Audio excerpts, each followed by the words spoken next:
दोस्तों हमारा साथ परमेश्वर सिंह जी हैं जो आतर भी हैं और हिंदू एक्टिविस्ट भी हैं। हम बहराइच में हैं, इधर यूपी में। हिस्टोरियन भी हैं बहराइच का हिस्ट्री के ऊपर। हम उनसे बात करेंगे।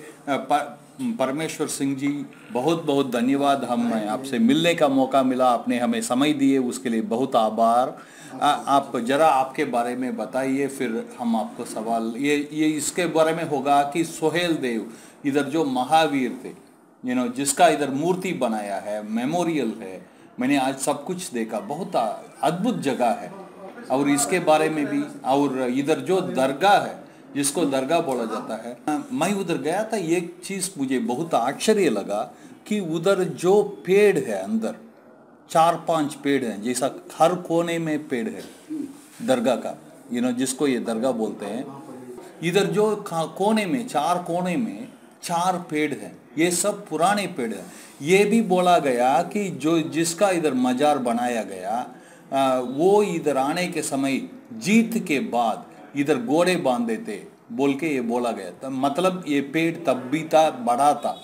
इसके बारे में क्या, इसके नीचे कोई हमारा गणेश जी जैसा प्रतिमा रहता पहले, ये क्योंकि बहुत अलग बनाया गया है, जैसा अपना तीर्थ स्थल में होते हैं कि क्या बोलते हैं उसको, मूल वृक्ष, ऐसा लगता था मुझे। इसके बारे में मुझे बहराइच का अतीत गौरवशाली इतिहास रहा है। बड़े दुख की बात है, इतिहासकारों के द्वारा बहराइच के महात्म को जो है नज़रअंदाज किया गया।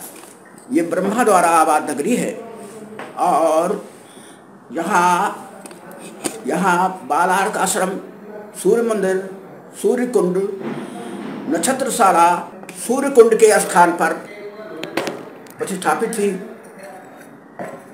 कृष्ण की चरण पादुका, नवग्रह की प्रतिमाओं के साथ साथ बालार्क ऋषि के आश्रम में गुरुकुल था। गुरुकुल के परिसर में अश्वशाला, मल्लशाला और यज्ञशाला प्रतिष्ठापित थी।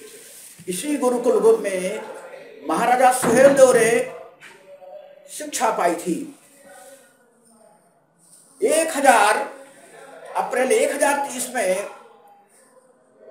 अप्रैल 1030 में महमूद गजनबी की मृत्यु के बाद उसका भांजा सैयद सालार गाजी अपने मामा के अधूरे मिशन को पूरा करने के लिए 50,000 घुड़सवारों की बड़ी की सेना के साथ भारत पर आक्रमण किया।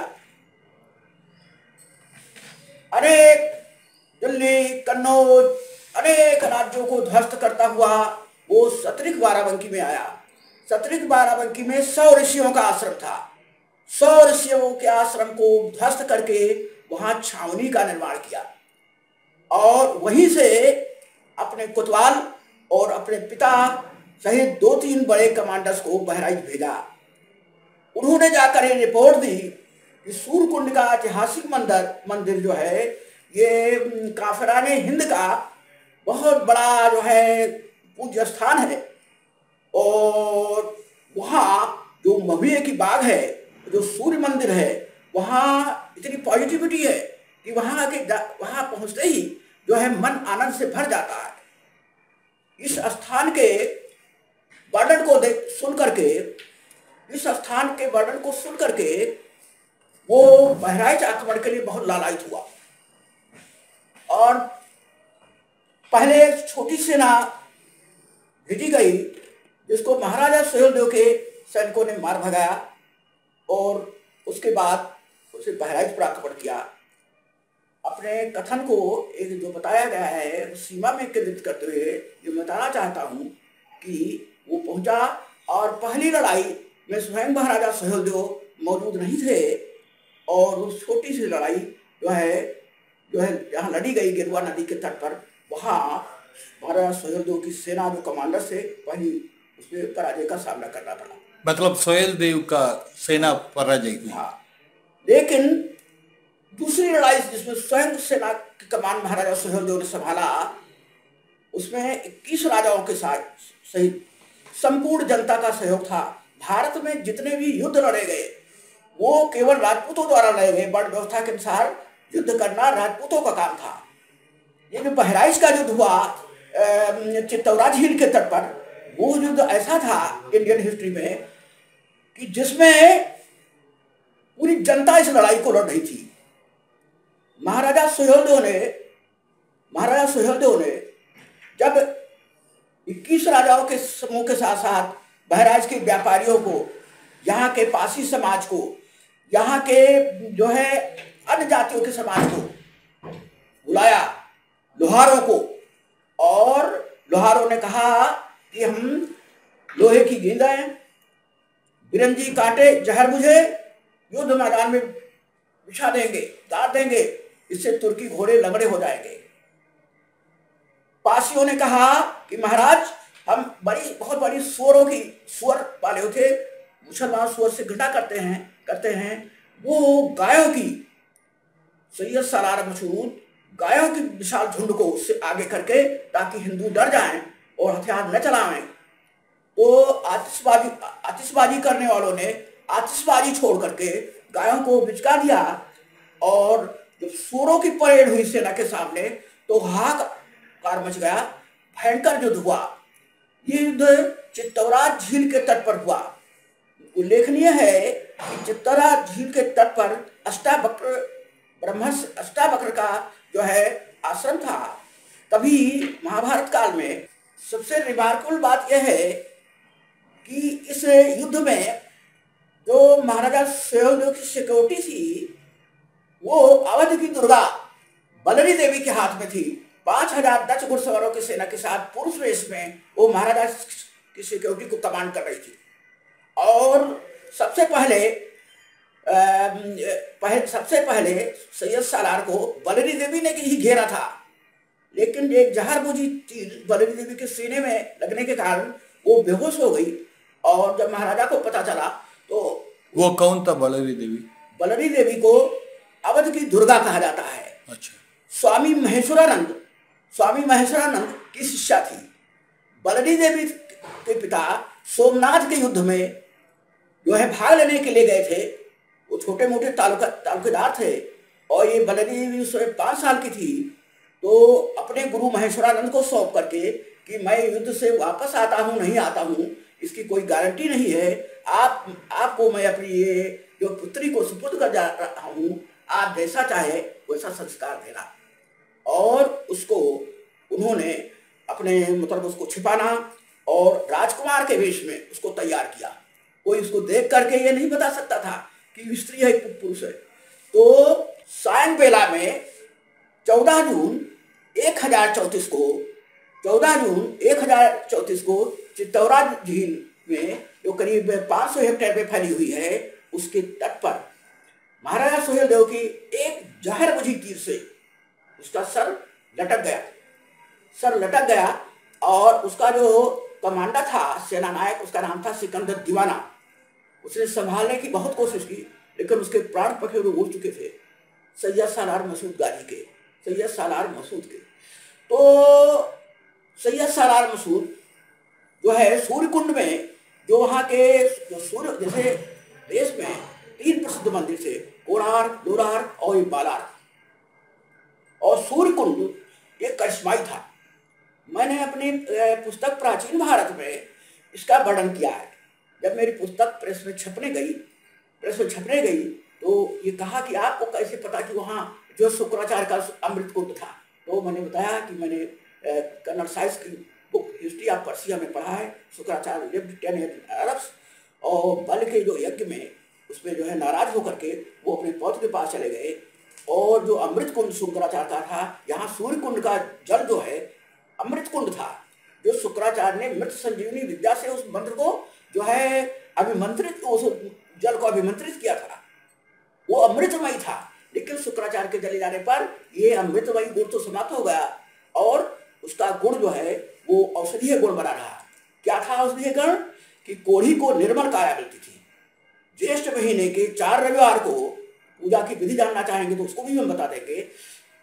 ज्येष्ठ माह के जो 4 रविवार होते हैं, बड़ा मेला लगता था, और उसमें जो सूर्यकुंड में स्नान करता था कोढ़ी को निर्मल काया, और जो है बीमार को स्वस्थ और चर्म रोग ये एकदम ठीक हो जाता था, निर्मल काया मिल जाती थी।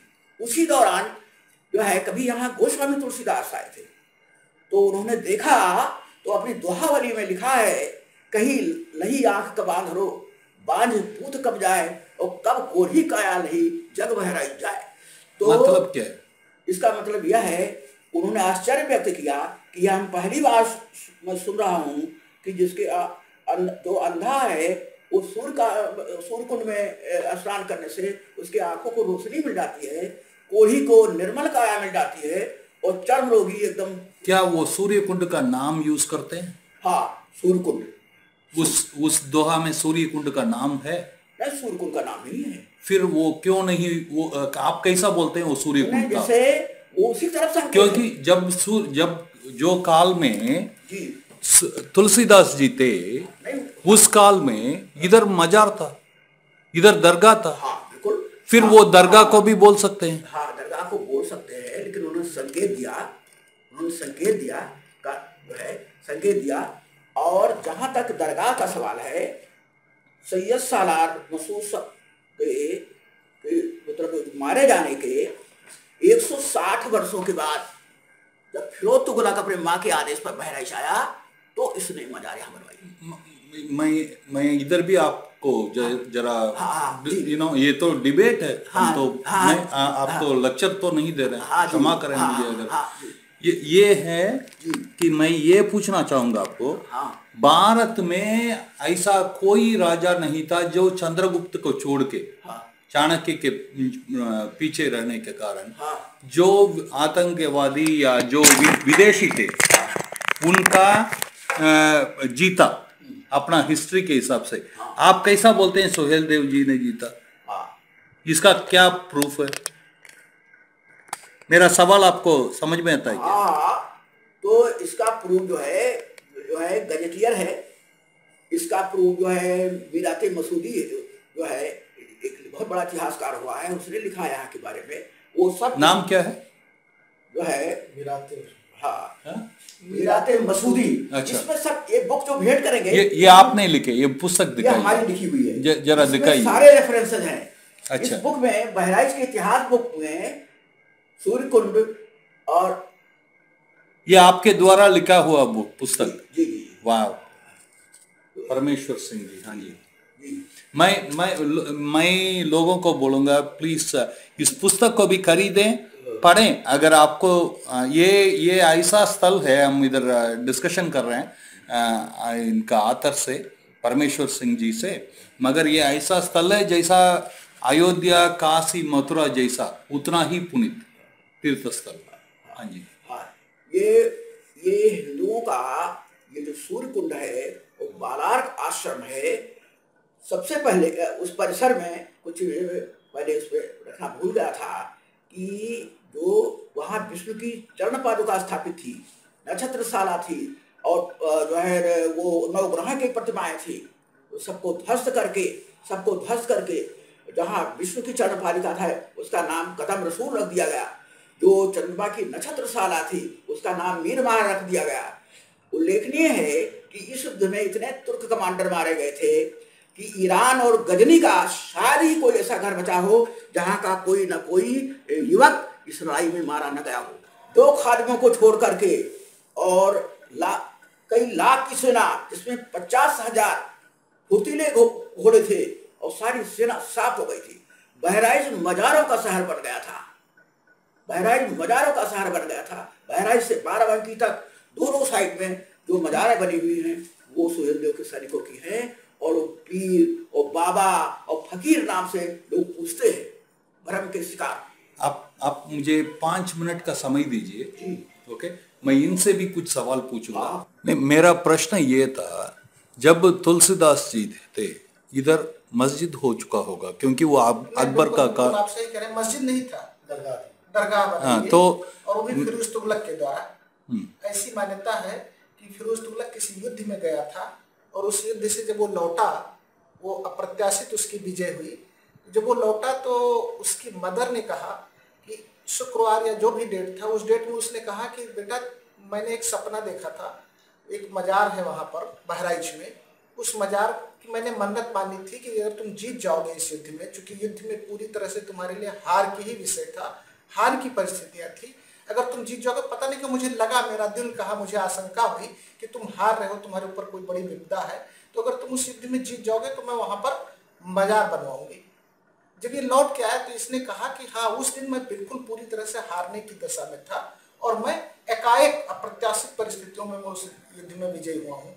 ऐसा यहाँ के लोग किंवदंतियां बना देते हैं, इसका कोई एथेंटिक आधार नहीं है। फिर वो अपने लाव लश्कर के साथ यहाँ आया और उसने यहाँ की मजार को कच्ची जो बिल्कुल वैसे ही थी, नाम मात्र की थी, उन पर ये सारी महल या सारे दरवाजे, सारी किलाबंदी टाइप की इसने। और एक बात भी है मेरे पास, मैंने वीडियो लिया था, उसका जो एंट्रेंस है, वो जो कुंड के पास, जहां हम कुंड जाके देखे थे, जहां नहा रहे हैं बोल के वो बोल रहे थे, उधर अष्टकमल है, अष्टकमल है, और भी हिंदू चित्र हैं उधर। सही है ये? बिल्कुल सही है। और एक स्थान को जरूर देखें, अगर आप दिखाएं, गुप्ता जी दिखाइएगा, ये जो हनुमान हकीले है, वो जो संत महोदय हैं, राघवाचार्य, क्या नाम उनका, अच्छा, तो वो हनुमान जी का सिद्ध मंदिर था, उसको मुसलमानों ने, वो जो है तुर्क आक्रांतों ने जो है उसको हकीले शरीफ बना दिया। क्या बना दिया? हकीले शरीफ, हकीले शरीफ, हकीले शरीफ बना दिया। हाँ। इसे एक चीज देखिए, सूर्य कुंड के होने का सबसे बड़ा प्रमाण यह है कि यहाँ जो सूर्य, जैसे जेठ के महीने में मेला लगना, महीने की तिथि रविवार से शुरू होना, रविवार के दिन ही सबसे ज्यादा भीड़ आना, और रविवार को ही यहाँ सबसे जो यहाँ के महत्वपूर्ण दिन माने जाते हैं वो सिर्फ रविवार को ही माने जाते हैं। आपने वहां भी प्रश्न उठाया, बसंत पंचमी के दिन मुख्य आयोजन होता है, तो आपने वहां भी प्रश्न उठाया था कि आखिर रविवार क्यों चुना गया, जबकि इन लोगों के लिए शुक्रवार ज्यादा महत्वपूर्ण दिन है। उसका मुख्य कारण यही है कि जो परंपरा थी उसको तत्काल बदलना की उनको जरूरत नहीं थी, उसी परिवर्तन, उसी को उन्होंने एक संस्कार बदल करके, डेट वही रखे, पद्धति वही रखी, चीजें वही रखी, बस खाली उसको कन्वर्ट कर दिया। उसके जो थॉट्स हैं, उसके जो मिथक थे, उन मिथकों को उन्होंने परिवर्तित कर दिया। जैसे इसमें मेजर हिंदू पार्टिसिपेट करते हैं, 70-80%। ये बाली मियाँ के दिन से शुरू होता है। बाली मियाँ को बाली मियाँ कहा गया, अविवाहित, तो जिनके यहाँ शादी विवाह नहीं होता है, जो लड़कियों का, और लोग दहेज टाइप का लेकर के आते हैं अपनी मान्यताओं इन सबके लिए। आप इसके भी पुष्ट करिए, डिटेल आप देंगे कि क्या सार्थकता है। तो बड़ी मात्रा में यहाँ दहेज चढ़ावा चढ़ाया जाता है, और उसमें वो लोग बिल्कुल बाकायदा बारात की तरह लेकर आते हैं, जिस तिलक नहीं चढ़ाने आते हैं, ऐसे जत्थे में आते हैं, कई लोग इकट्ठे होकर के पूरा सांस्कृतिक ढंग से, और यहाँ पर सोना, चांदी, रुपया, पैसा, इन सब चीजों के रूप में उसको चढ़ावे की तरह चढ़ाते हैं, दहेज की तरह से। वो अविवाहित थे। ये मिश्र जी ने बताया है, ये बिल्कुल करेक्ट इन्फॉर्मेशन दे रहे हैं। और मैं आपको बताऊं, इतने बड़े पैमाने पर आते हैं लोग, और मेजर पार्ट मैंने आपको कहा जैसे हिंदू, तो इस तरह से एक संकलित होना, इस तरह से यात्रा में शामिल होना, ये परिपाटी प्रथा जैसा ही पूरी फीलिंग देता है। पैदल चलेंगे, 100-100, 50-50, 200-200 किलोमीटर से पैदल जत्थे के रूप में आएंगे। मगर आप ये इसको नहीं मानते हैं कि ये तो अच्छा है, क्योंकि मुसलमान हिंदू का एकता है। जो ये एकता की बात आप कर रहे हैं, यहाँ एकता पर नहीं, यहाँ बिंदु तो ये है ना कि आखिर क्या था, कैसे कन्वर्ट हुआ, कैसे बदला, उसका इतिहास, उसके इतिहास पर हम लोग डिस्कस कर रहे हैं। अच्छा, एकता की बातें तो ये एक सेकेंडरी है। अगर वो मान लीजिए मंदिर होता, बालार्क ऋषि का ही आश्रम होता, और वहां मुस्लिम रहते, तो क्या इससे एकता ना बनती? तो भी तो एकता बनती, बिल्कुल। लेकिन इसको स्वरूप बदल करके इस तरह से कोई एकता स्थापित की जाने को कोई औचित्य मेरे विचार से बहुत सही। इन्फॉर्मेशन ये जो है, यहाँ जो बारातें आती हैं, जैसा मिश्र जी ने अभी बोला, यहाँ उन्होंने जो बोला, और आपका जो प्रश्न है, तो सैकड़ों बाराती आती, और मैं इसका जो है मैंने देखा नहीं आंखों से, पता चला है मुझको, मैंने इस किताब में मेंशन भी किया है और चिंता व्यक्त की है कि जो बारातें आती हैं, और 1-2 नहीं आती हैं, 100-200 बारातें आती हैं, हजारों की तादाद। हाँ, और उन बारातों की अगवानी वहां पर बहराइच के कलेक्टर और एसपी किया करते थे। अब है परंपरा नहीं है, इस पर मैं कन्फर्म नहीं हूँ।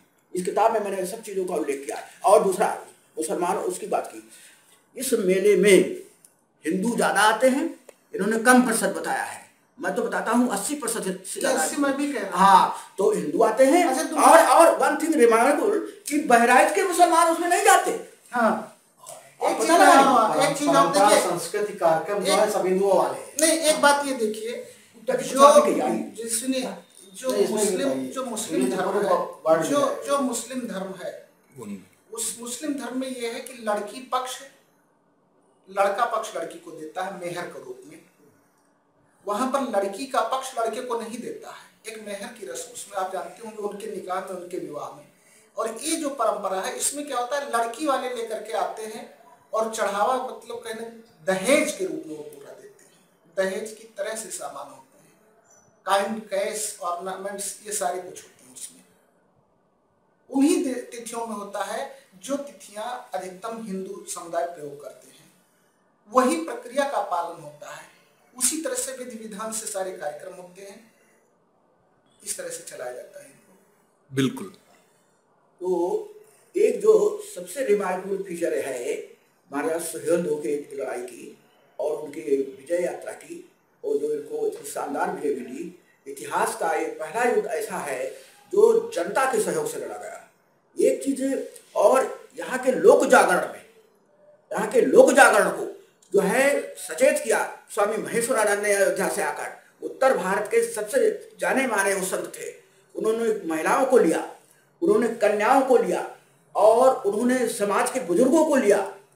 महिलाएं कहती थी जो है धर्म और संस्कृति की लाज बचाना है, बेटियां वो कहती थी मेरे सुहाग की रक्षा करना है, राजा की सेना में भर्ती हो। इतना बड़ा जागरण किया कि समूचा युवक महाराजा की सेना में भर्ती हो गया, और इतना अपार जन सहयोग मिला। इतिहास में भारत के अंदर जितने भी युद्ध लड़े गए, इतना जन सहयोग किसी को नहीं मिला जितना महाराजा सुहेलदेव को मिला। यही कारण है कि 150 वर्षों तक तुर्क भारत की ओर आंख उठाकर देखने का भी साहस नहीं कर सके।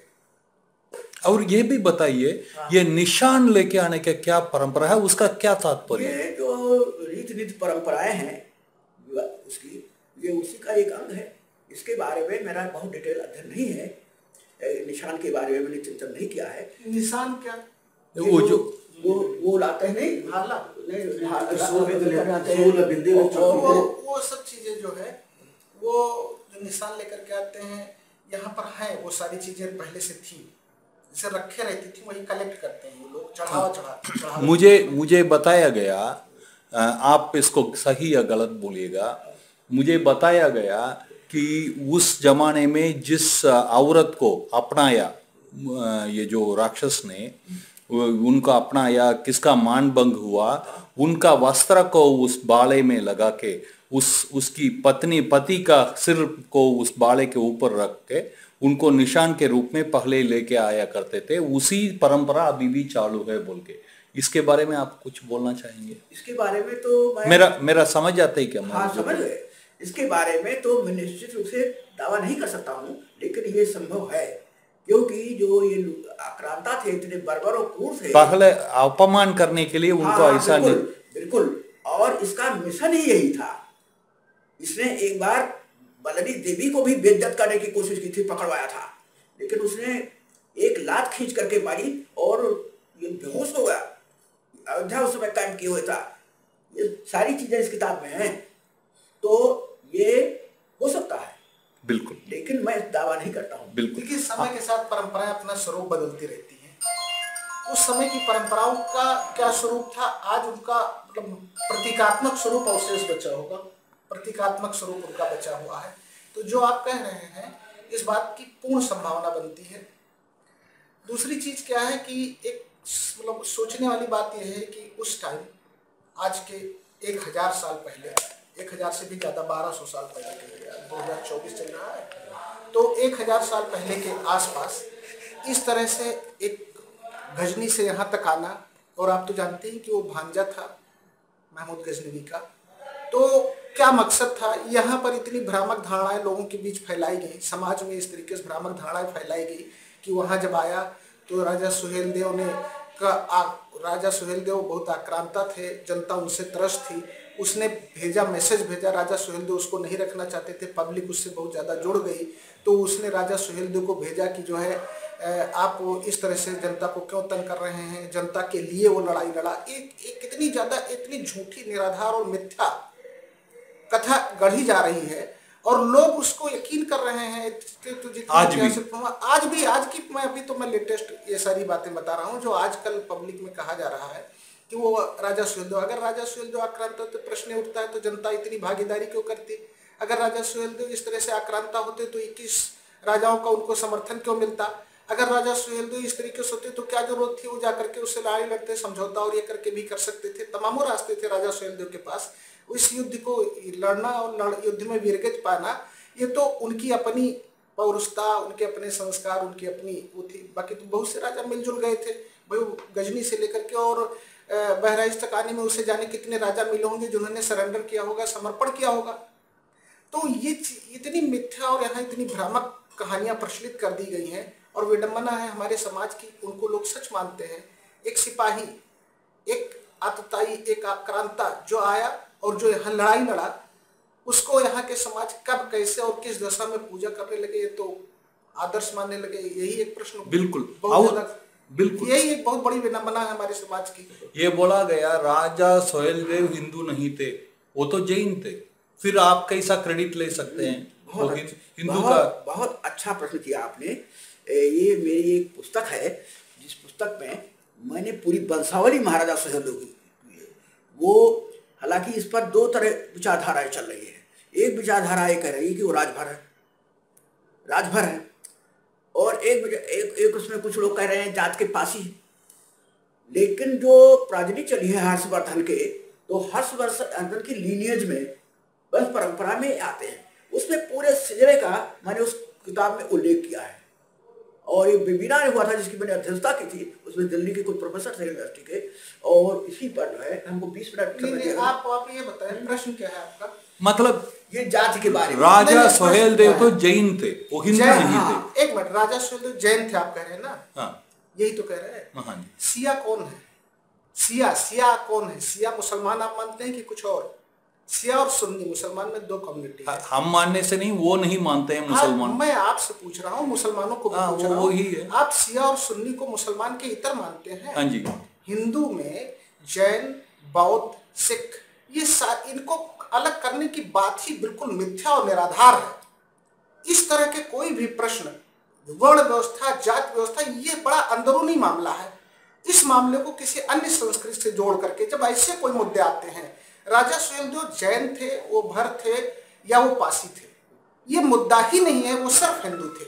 सिर्फ हिंदू थे। महाराजा सोहेलदेव विशुद्ध हिंदू थे और जैन और बौद्ध और हिंदू, इनका डीएनए एक है, ये अलग नहीं है।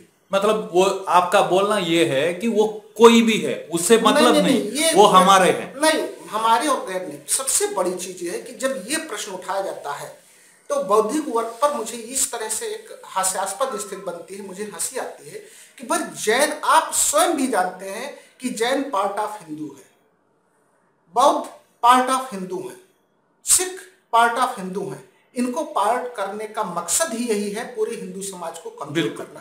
इसके तो कुछ इनका प्रश्न नहीं है। मैं बुद्ध को मानता हूं, मैं महावीर स्वामी को मानता हूं, मैं ये ऐसी सारी चीजों को, मैं शंकर को मानता हूं, जैसे शैव हो गए, वैष्णव हो गए, ये पूरा एक हिंदू कम्युनिटी के ही पार्ट है। बिल्कुल। इसलिए ऐसे प्रश्न, मैं तो सबसे अनुरोध करूंगा कि इस तरह के प्रश्न पूछे ही नहीं जाने चाहिए। बिल्कुल। भाई साहब, आप हमारे साथ इधर हैं, रमाशंकर जी हैं, आप कुछ बोलना चाहें तो बोल सकते हैं। मैं बहराइच के बारे में इतना कहना चाहूँगा कि बहराइच महर्षि बालार कृषि का और सनातन परंपरा। आपको मैं जरा सा इंट्रोड्यूस कर देता हूँ मेरे तरफ से कि मुझे मालूम नहीं है दोस्तों, बहराइच बोल के एक जगह है, तो भी मुझे मालूम नहीं था। रमाशंकर जी ने मुझे कॉल किया और बोले कि इधर आना चाहिए, इधर बहुत रिच हिस्ट्री है, इधर आना चाहिए, इधर काम करना चाहिए बोल के, जिसके वजह से मैं इधर आया। मैं आपको धन्यवाद बोलूँगा पहले कि आपने मुझे ऐसा संस्कृति, ऐसा पुरानिक स्थान पे मुझे इंट्रोडक्शन किया, इसके लिए बहुत बहुत धन्यवाद और आभार। मैं बहराइच सनातन परंपरा, वैदिक परंपरा, हिंदू धर्म और हिमालय की तलहटी पे होने के कारण ऋषि मुनियों का एक तपस्या का और ऊर्जा का एक केंद्र था। भविष्य में जो आक्रांता आए उन्होंने इस जगह को आक्रांतित करके, अपवित्र करके, जो जगह जगह मजारें बना दी, जगह जगह अव्यवस्थाएं फैला दी, और जो धर्म का कन्वर्जन किया गया वो इस क्षेत्र के लिए, यहाँ की शिक्षा व्यवस्था के लिए, यहाँ की संस्कृति को नष्ट करने का उस समय जो कार्य किया है। अब यहाँ की जनता, यहाँ का, मेरा अपना मानना है कि बहुत ही बहराइच एक सनातन परंपरा और मगर अभी इधर हिंदू मेजॉरिटी है माइनॉरिटी है? हिंदू इधर बहराइच में हिंदू मेजॉरिटी है माइनॉरिटी? लगभग लोग आप बराबर मानिए, बराबर की मात्रा में 35% माइनॉरिटी है, 50-50 और 35% मुस्लिम है और 65% यहाँ अदर देन, और ईसाई भी होते हैं इसमें। ईसाई वगैरह का तो नॉमिनल है, 1% और दरगाह के बारे में मैं ये कहना चाहूँगा कि जो भी यहाँ पूजा पाठ कार्यक्रम होते हैं वो टोटल हिंदू परंपरा और सनातन परंपरा के हैं। चाहे जो भी, चाहे वो जेठ का महीना हो, चाहे रविवार का दिन हो, चाहे बसंत का दिन हो, चाहे वो त्रिशूल का चढ़ना हो, चाहे त्रिशूल चढ़ाते हैं, त्रिशूल भी चढ़ाते हैं, और प्रसाद भी त्रिशूल, प्रसाद भी चढ़ाते हैं। जो ये सब परंपराएं वो वैदिक परंपरा की है, हिंदू परंपरा की है, सनातन परंपरा। मैं उधर एक आदमी को देखा था, वो तिलक रख के, और तिलक भी लगाते हैं। वो तिलक सारी परंपराएं सनातन और हिंदू धर्म की है, लेकिन उसकी व्यवस्था उस जगह को आक्रांताओं ने या यहाँ के तत्कालीन लोगों ने जैसे भी गलत लोगों के हाथ में चली गई है, और हमारी संस्कृति को, मंदिरों को नष्ट किया गया है।